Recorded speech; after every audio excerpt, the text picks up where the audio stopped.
Well, good morning. Welcome back to the Broadcast Retirement Network. I'm Jeff Snyder. This is BRN Sunday for Sunday, April 24th, 2022. We've got another great show for this week as members of the media, academia, and financial services break down all the news and events for the week. So sit back, relax, enjoy this episode of BRN Sunday. We're going to kick off the show with a look at what's happening in technology, consumer products, and there's a lot going on. We can't get to it all, but joining me on the line, he's the managing editor of TheStreet.com, Daniel Klein. Dan, thanks so much for joining us on the program this morning. Happy Sunday. Good morning, Jeff. Hey, good morning, Dan. Welcome back to Florida. Welcome back to the program. We missed you last week, and that was basically my technical mistake. And so I apologize for that. Let's jump right in, though, because I know we want to talk streaming in the second half of your segment. But let's start off with Home Depot. And they have adopted a very technological approach to addressing consumers, which I find interesting, Dan, because I think it's hard to buy lumber if you and big objects that you're going to put into your home if you can't see them. So give us the skinny on this one. Yeah, so basically, Home Depot, a company that's really bad at customer service, has decided to embrace customer service and move its chief information officer into a position that's going to deal with the customer experience. And I applaud them for that. Mm-hmm. And moving into, facilitating curbside pickup and delivery and all these other things that we're seeing the Walmarts and the Targets of the world do. But I do wonder if Home Depot is ignoring the fact that if you walk into a Home Depot and you're not a contractor and don't know what you're doing, the store is incredibly daunting. It's very difficult to find someone to help you. And they do seem to be underserving a large part of their potential customer base. Look, I won't go to Home Depot unless I absolutely have to. And if I do, I'll have my contractor basically draw me a map of where I need to go and what I need to do. And I'm not pretending that Lowe's is dramatically better. So this is a big box problem, not necessarily purely a Home Depot problem. They're addressing it in one way. And again, I applaud them for that. But they have a much bigger grassroots problem when it comes to customer service that those of us who are not necessarily well-versed in the home improvement world, well, we like to buy light fixtures and sinks and paint and who knows what else too. And they have to address that as well. It's great that if I know what I'm buying online, that I can arrange for it to get to my house or into my car really easily, but I don't know what I'm buying. And that's something I think they need to put a lot more effort into. So Dan, are you more like Bob Vila or Tim the Toolman Taylor or somewhere in between? No, I'm like neither of those. I'm game. As you know, Jeff, my wife and I bought a house that we don't take possession of for another few weeks. And once we do, we're going to completely renovate it. And I'm happy to rip out carpet and move boxes around, but don't have me cut something, and that's a challenge because, we needed to buy a sink and Home Depot and Lowe's were not particularly helpful when we asked the questions and showed them the pictures to help us find specifically the sink we needed. And I think there's a lot of people in that boat that, of course they're interested in what their house is going to have. They want to do certain things, but they lack the skills or the knowledge. And, in the old days, you'd go into Barnes & Noble and there'd be a fleet of experts who could help you find a book. That's something that's largely been cut by that bookstore chain. Home Depot used to have sort of like the local lumber store guy who they put out of business would work there and be able to help you. That layer has largely been eliminated. So again, I think it's wonderful that they're addressing that customer service is something they need to work on, but just doing it through a digital lens focus of we have to help with curbside pickup, it's missing part of the point. And the hardest thing to change culturally is customer service. The person who works on the floor at a Home Depot probably knows quite a bit about what they sell, and you have to teach them empathy and understanding for the construction moron like me who doesn't know the difference between different types of screws or wood or tile or what might go in a kitchen versus what might go in a bathroom. There needs to be just a level of training and empathy that I hope this position will eventually lead to. Yeah, Dan, I agree with you, and the customer service function is really has been lost. even where there are people, to your point, even where there are people working one-on-one with a customer, the empathy, it is a lost art. But I wonder, is Home Depot shifting its, and this is we're not in the mind, we're not on the board. At least I'm not. Maybe you are, and we're not in those conversations. But are they shifting their focus more towards the experienced contractor, the experienced home improvement person to figure out what he, she, they would like to buy versus you and I just walking in and getting caulk and getting the wrong caulk if we don't buy the right caulk for our Yeah, sink that you're buying. they have to serve both. And because here's the reality, like both of these companies do a pretty good job serving contractors because contractors know what they want, and that becomes logistics and fulfillment and get them in, get them out. But there are a lot of amateurs doing home improvement. And one of the things Home Depot should rescue me from is, okay, I'm painting my bathroom. Well, maybe certain paints don't do well under steam and aren't good choices for bathrooms. Maybe there's a difference between kitchen tile and bathroom tile. I have no Hmm. idea. And it's sort of their job to ask those questions. I can Google how to put in a backsplash, and I certainly lack the fine motor skills to do it, but a lot of people could do it. But if I buy the wrong materials, I'm sort of dooming myself, to having to redo it. Or I'll give an example. I had a professional, or so I thought, put in a tile floor on a mobile home, a manufactured home. My wife and I have since sold. And when you have something that can shift because it's not, it's sitting on a concrete slab, but it moves around. Well, you have to put sort of a mesh layer under the tile that gives the tile a little more give. Well, he didn't do that. So within a few months, half my tiles had popped, and we needed Ugh. to fix some things. Those are the types of things that they should be training their store associates and giving them tools, where I take you through a questionnaire, where I do, or, some things like, maybe in a high trafficked area, like say my vacation home, my rental property, maybe you want to make sure I buy a tile or a flooring that's a stock flooring that they're likely to have in stock for a very long time because the wear and tear might mean pieces have to be replaced. These are the questions you need to think about. And I go back to my days running a toy store. My job wasn't to sell you the biggest thing I could sell you or get the most money out of you. It was to make sure you had a great experience, got what you needed, and came back. If Lowe's gave me or Home Depot gave me a great experience, I'd be a loyal customer. Whereas now that I'm literally shopping for everything. And my comment to my wife was, let's go to Lowe's and Home Depot as little as we possibly can, because it is daunting. And if I do go, again, I'll go with my contractor, who I'm very lucky is a friend, and I'll be the credit card, and he'll be the brains. That is not how a store should operate. And again, I don't think that's intentional, but I do think there's a bit of, let's call it arrogance, where they assume that because they know this stuff, that other people know this stuff. And I understand that, I'm less skilled than most. On the other hand, I worked in construction for a lot of years as selling ladders and scaffolding, and I'm sure there's plenty of people that literally know nothing when they walk into those stores, and it's not a great experience. So again, I'm very glad they're addressing this, but it has to go a lot deeper. Yeah, I agree with you. Again, the customer experience, underrated, underappreciated, really important, or else you're going to go somewhere else. You're going to go to the Lowe's or another store to pick up materials. Dan, let's shift gears. Netflix announcing a decrease in subscribers, a significant decrease in subscribers. So I want to ask you about that. Then I got to follow up on it. Yeah, so Wall Street freaked out. Now, the reality is Netflix has grown incredibly during the pandemic, and this quote loss in subscribers would not have happened had they not cut off 700,000 subscribers in Russia. But taking that out, they were still expected to gain a couple million, and they lost a couple 100,000. And everyone is acting like their business is imploding. The reality is Netflix is gigantic. They don't need to gain subscribers.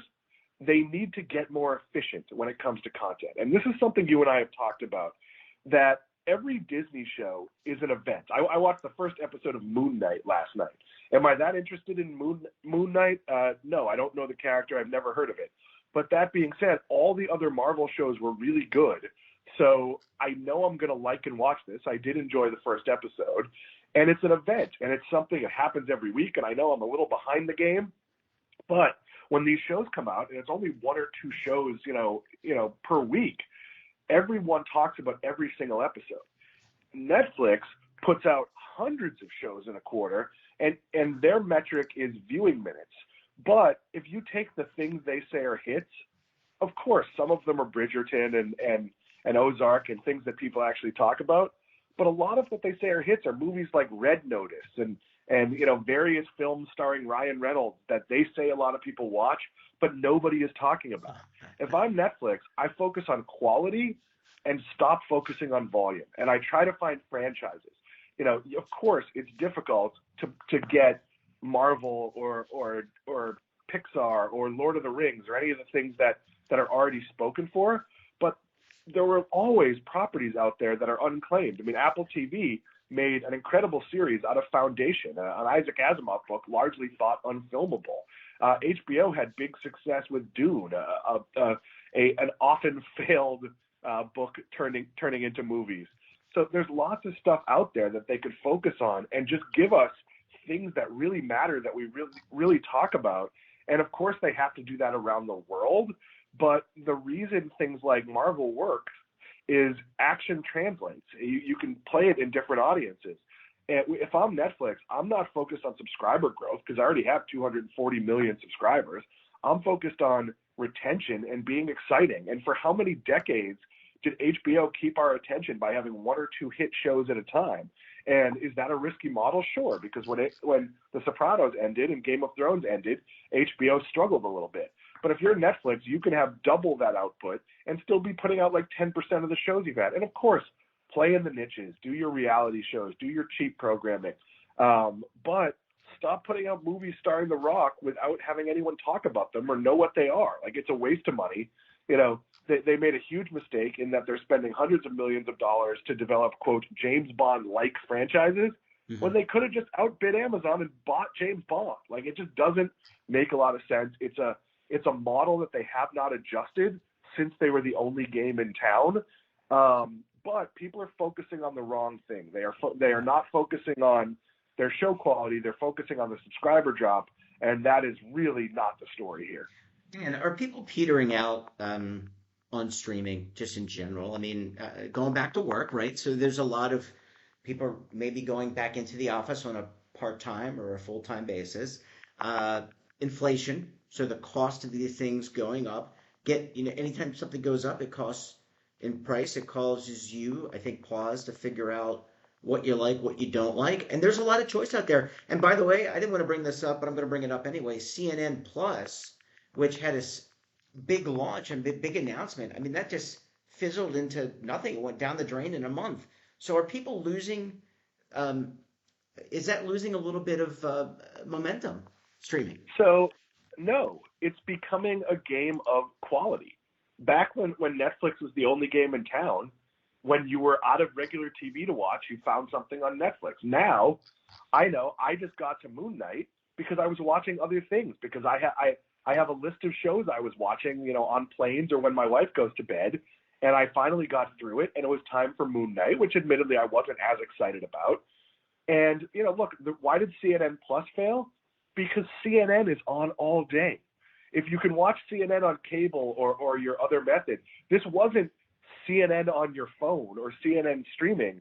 This was skirt programming. So, you're not getting Anderson Cooper 360. You're getting, Anderson Cooper's show on parenting tips. Or, you're not getting Jake Tapper's news show. You're getting the Jake Tapper book club. And I'm sorry, the 17th rated program on CNN doesn't need its own streaming service. Would there be a demand for just putting CNN as a streaming service? Sure. Why does that not happen? Because they have agreements with cable companies. That's why ESPN Plus doesn't include an ESPN feed.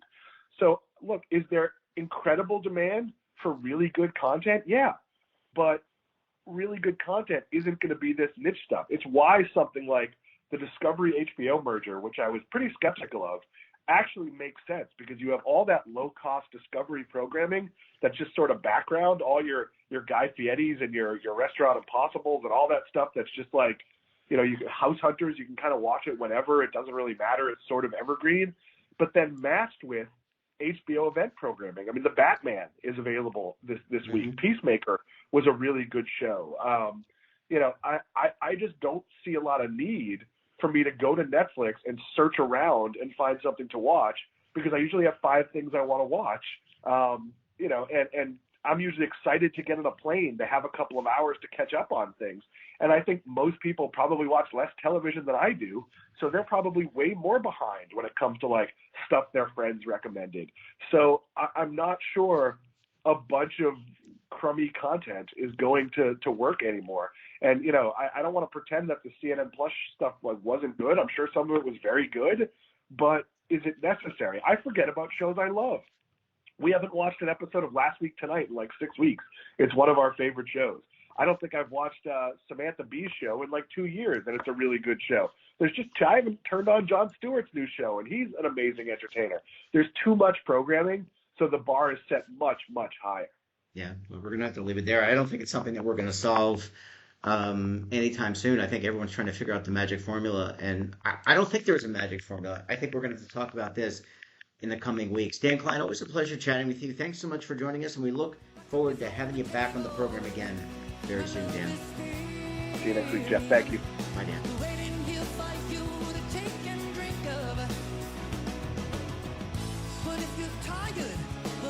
Welcome back, and now we're going to shift gears, talk about what's happening on Capitol Hill, legislative, regulatory, litigation, you name it. We cover it right here on this segment. Joining me on the line, you know them as the Legal Eagles, but we also know them as David Levine, Kevin Walsh. Both are principals with Groom Law Group, an employee benefits law firm based in Washington, D.C. Gentlemen, thanks so much for joining us again on the program this morning. Thanks for having us on. It's a big week. There's a number of conferences coming up this week with related to defined contribution investment. So we're excited to be on the program as we head into it. Absolutely. So what's top of mind, gents? Well, Jeff, top of mind this week for us is Northwestern, the Hughes versus Northwestern case, the Supreme Court decision. Everybody might say, wasn't that 3 months ago? But we say it jokingly, our 3-month retrospective. But in English, what's happened since? And what does this mean for litigation over 401k plans as we go forward, or 403bs? David, yes. Before you go wonky, do you mind if I give a real quick update to our listeners, just a refresher on what the Hughes case says? Yeah, well, I was actually going to ask you that next, Kevin, so that's perfect. Perfect. So the Hughes case, if you remember, came out of the Seventh Circuit, and the decision essentially said that, if a plan has lots of investment options, and the defendants say at motion to dismiss phase, look, we have a whole lot of prudent investment options. It shouldn't matter if a couple of them are imprudent. Well, the Supreme Court said, no, you got to monitor all of your investments, and sent it back down and said, you don't get past motion to dismiss. So the Supreme Court had been asked to weigh in a lot more on what the standard of motion to dismiss should be. At the time, it seemed like a narrow decision. But, again, it's the Supreme Court telling lower courts that, you were too quick to grant a motion to dismiss. And we've begun to see now what's going on with other courts interpreting the decision. And, David, are they applying it as narrowly as I described in Hughes? Or are we seeing some, surviving motion to dismiss creep? We're definitely seeing surviving motion to dismiss creep. I think there's two different ways that I think for listeners here to think about this. First, I'll call it the new cases. And there is a tidal wave of new cases that we're seeing right now. It seems like every day there is something new filed. Last year showed a dip from like the 100 plus the year before cases filed in 2020. I think there's a chance we might hit it this year and go right back over it. Now, what are the two types? Type 1 is new cases, where someone is filing a case. They're maybe tweaking how they write it a little bit, but increasingly more and more of those cases, you get the motion to dismiss, and they are moving past the early motion to dismiss phase because the court takes what is written as correct and true, and is there a legal claim? And that's getting by. Are there notable exceptions? Yes. For instance, I think there was a case in the New York area. I think it was with a consultant insurance company that I'm going to avoid naming names today. That was dismissed, but that seems to be a rarer and rarer event. Instead, you're getting past motion to dismiss, and what does that mean in English? That means the start of discovery. We've talked about that before. where you spend a lot of time and money on the lawyers, where you have a lot of internal resources where everybody gets deposed or interviewed in video or in person, all these documents produced. It takes a lot of money, which is why you then start to see settlements. We'll talk about that later. The second path is, what about all these lawsuits that were sort of sitting in limbo pending the Hughes case? Well, you're seeing more and more of them being reevaluated by the courts of appeals, the courts that sit above the sort of trial district courts. And at this point, we've had a number of cases, whether in Northwestern itself or in the case of a bunch of the cases out in California, where some retailer cases and some tech company cases, where they're basically saying in the courts, yeah, based on the Supreme Court's guidance, go back, revisit this, and think whether it really needs a motion to dismiss. In English, it means these cases, unfortunately for the defense side of the bar, which we sit on, are getting longer and more costly, which means it creates more pressure on the system. Kevin, what do you think about all this? Yeah, I mean, I think I look at this and I think the Supreme Court is going to have to get involved again. When you listen to oral arguments in the Supreme Court, they were concerned about the proliferation of cases. And even at the end of the Hughes decision, they talked about how fiduciaries face trade-offs. Looking at the Salesforce case that the Ninth Circuit resurrected and sent back down to the district court, their Salesforce argument was, this is motion to dismiss. We don't want to have to go through discovery because it's going to be expensive. They're alleging that we offered a higher class share class when a lower cost share class was available. And Your Honor, we did that, but there was revenue sharing. So the difference between the one share class price and the other was offset by, funds that were given back to us to pay for other plan expenses. So in aggregate, the plan paid the same amount. The Ninth Circuit sent it back and said, whether that's true or not to be resolved later in the trial. And to me, that's really troubling because it does suggest that, even if you're a prudent fiduciary and you design a plan and you pick your investment options in a way that minimizes plan expense, if you do it in a way that's in any way complicated, whether it's revenue sharing or, other rebating features, it looks as though, the Ninth Circuit is saying it may be too early to evaluate that motion to dismiss. And I can't believe that that's where this is going to end up ultimately. But for now, it's a troubling point. And Kevin, sorry, Jeff, go ahead, please. I was going to ask, I mean, there seems to me as the only lawyer not in the room right now, that there's inconsistency, which I would expect because you're dealing with people and different circuits and they're all made up of different people, right? But yes. Does this come down to, and I don't even know, I guess they do this, you hear this in legal cases, venue shopping, like where you file is you try to file in the best place you can. So does it come down to who has oversight, who is the judge? It does in some ways, Jeff, and I want to answer that, and I'm gonna go to one Kevin and maybe we'll close out our segment, but it does very much depend on the judge, their view, and also their view of the particulars. Even though it's not supposed to be all about facts at that point, the facts of the case and how they view it. Mm-hmm. And I don't think that there is a silver bullet. It's not about the case, the company, the lawyers. It's very much all over. So venue shopping here is hard because the way it usually works is if you file a lawsuit, let's say in the Southern District of New York, for instance, and there's many district judges. So when you file, you don't know which judge you're going to get. One judge might be willing to dismiss on a motion to dismiss that looks identical to the same motion to dismiss in another case. It doesn't mean either is right or wrong. It's just there's different approaches.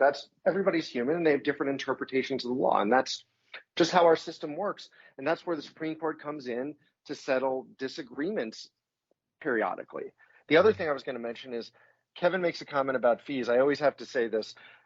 Fees are obviously an important part of a discussion, but it's not the only factor.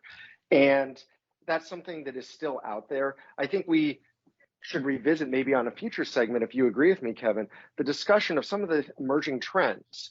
Because for a long time, it was use the lowest priced share class. Now we're seeing complaints saying, well, the higher price share class had different revenue sharing and yada, yada. It's a very interesting world, but maybe Kevin, we'll do that on another segment. What do you think? Yeah, I think that's another segment. I think you're highlighting kind of a damned if you do, damned if you don't approach that the plaintiffs bar seems to be taking, and that, at least in these very early tea leaf cases post Hughes, courts seem to be more accepting of, at least in terms of forcing defendants to go through discovery before, really being able to knock these things out.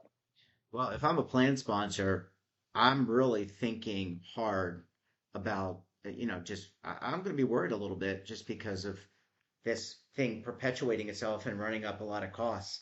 But I look forward. I really appreciate you guys coming on, and I think you gave us a lot to think about, and we'll have to tackle this ongoing on a regular basis. Gentlemen, thanks so much for joining us. Enjoy the rest of your weekends, and we'll talk to you again very soon.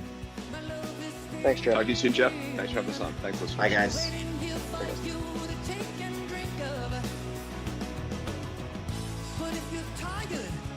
Welcome back. We'll close the show out with a look at what's happening in healthcare. Joining us online, she is the editor of Business Insider's healthcare coverage, Lydia Ramsey-Planzer. Lydia, great. Welcome back to the show. Great to have you again this morning. Yeah, thanks for having me. Obviously, a lot going on around the globe related to COVID.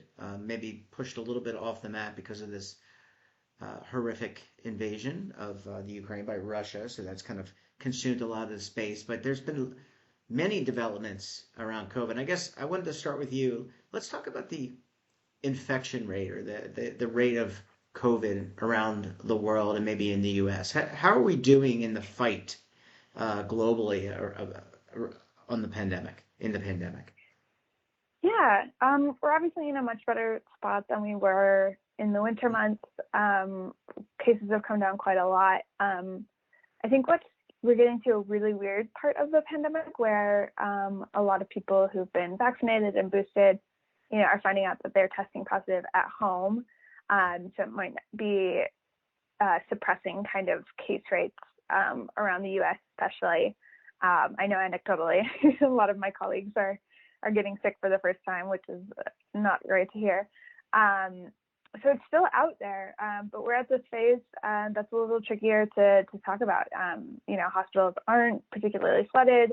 We're kind of in this period where people are still getting sick, but it's not full lockdown situations. The mask mandate for public transportation got struck down by a judge this week, so you can take your mask off on planes if you want to. I think it's going to be a big personal choice. So it's definitely a weird period.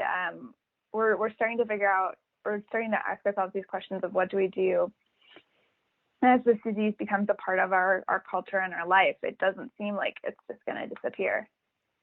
Lydia, what about improvements in vaccines? There's a lot of data I think the CDC has gathered, but also the vaccine makers, the pharmaceutical companies. Is there work being done and I'm sure there is, but just generally speaking, is there work being done to improve the vaccinations, to adjust to the variants? I think we're now on the BA.2. I don't know. I was reading something, trying to be educated on it. It's just really hard when you don't have I don't have the biology or the microbiology background other than 10th grade biology with Mr. Wright at Friends School back in many years ago. So, yeah. But our vaccine, yeah, I mean, it's true.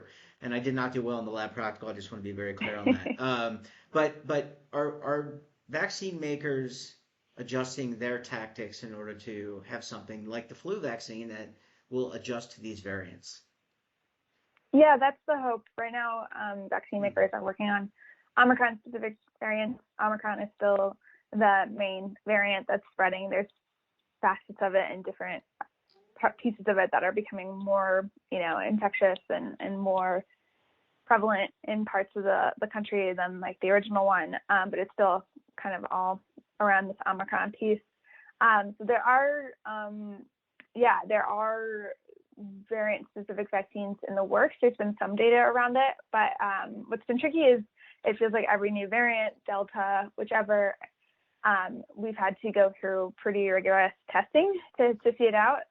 We haven't quite gotten to the flu stage where we can just kind of plug in the variants that we expect to be part of the flu season. But I do think that's on the roadmap. Right now, the biggest conversation around vaccines has been really over the one group of people who haven't been able to get vaccines yet, and that's kids under 5.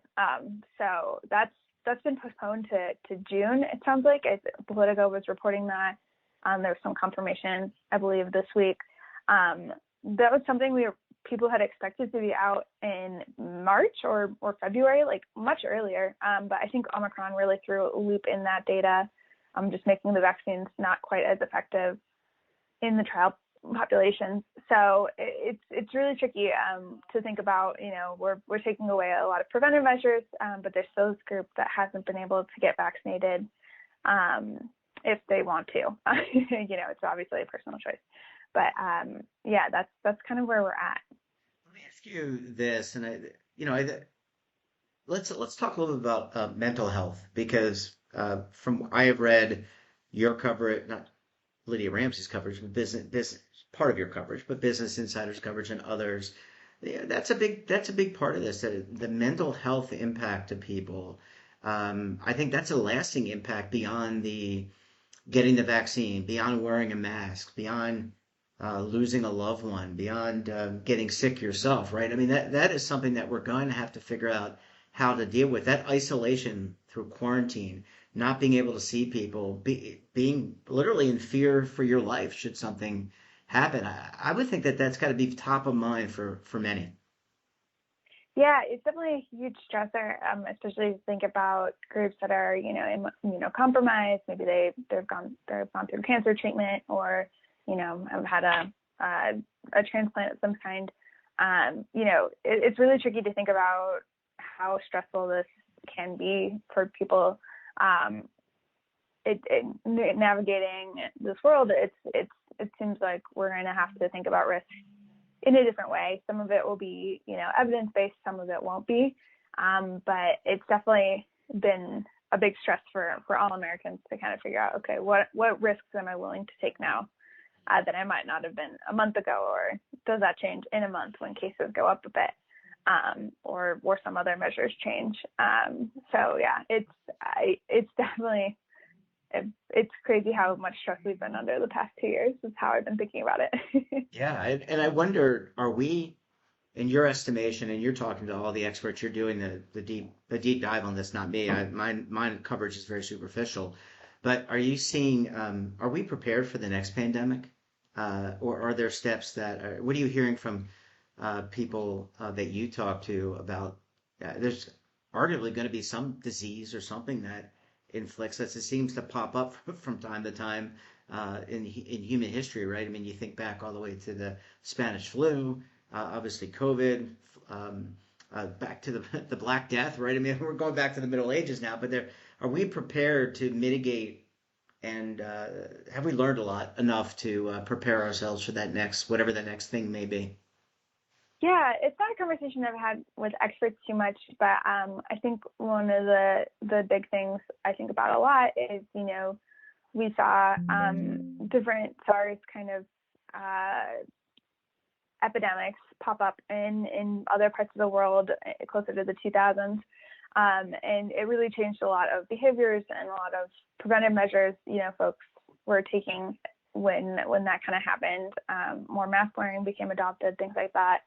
I could see a world in which, our behaviors are shifted in a way that, like, say, another kind of infectious disease pops up. Maybe we'll have the behaviors in place to kind of personally combat that.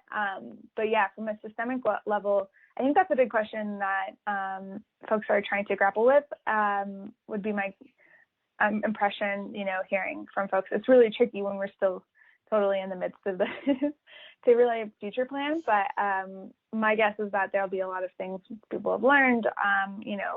Science has come quite a lot of ways. We really leveraged genomics to help us sequence and figure out what's going on. So I'll be curious to see how much greater a role that's able to play in future kind of instances and crises, because it could have a really important impact on like mapping things out and seeing where cases are headed. Yeah, absolutely. And look, we've got economic headwinds not directly related to the pandemic, maybe indirectly related to the pandemic. So we're still kind of digging ourselves, all of us globally, both here in the US and around the world, out of this. Small businesses trying to recover, people deciding whether or not they want to go into the office full time, work in a hybrid. Really tough decision for employers. So I agree with you. I think this is we're not there yet. We're not out of it. We can't look at it like we're out of it, and we have to take the steps necessary to mitigate it. But hopefully there'll be some lessons learned, as there always are with things like this. Next time this comes around, maybe it's not COVID, maybe it's something else. We'll be prepared. Lydia, always great to chat with you. Thanks so much for stopping by. I appreciate your analysis and insight into what has arguably been a very interesting time in the healthcare field. Thanks so much for joining us. And that wraps up this episode of BRN Sunday. Have a topic of interest, someone you think we should talk to? Drop us a line, and don't forget, for all the latest curated news in lifestyle, wellness, finance, tech, so much more, all in one place, check out today's edition of our daily newsletter, The Morning Pulse. Want to search our archives? Check out our latest content. We'll visit our website. That's www.broadcastretirementnetwork.com. And we're on Samsung, Roku, Apple. There's over 100 platforms to choose from. We're back again tomorrow for another edition of BRN AM. We'll have a very special guest. Until then, I'm Jeff Snyder. Stay safe, keep on saving, and don't forget, roll with the changes.